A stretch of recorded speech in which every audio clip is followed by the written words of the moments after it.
કુરાનમાંના 4 પ્રકારના પુરુષની ભગતજીએ કરેલી વાત. તે જ દિવસે બપોરે રાવ સાહેબનો જમાદાર કુરાનનું પુસ્તક હાથમાં લઈ રાવ સાહેબને ઘેર ભગતજીના દર્શને આવ્યો.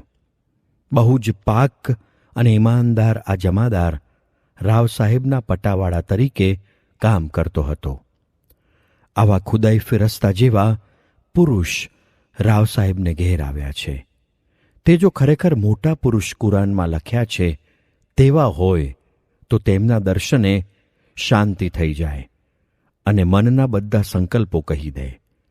એમ સંકલ્પ કરી 2-3 પ્રશ્ન પૂછવાના ગોઠવી ઉપરના 3જે માળે જ્યાં ભગતજીનો ઉતારો હતો ત્યાં આ જમાદાર આવ્યો.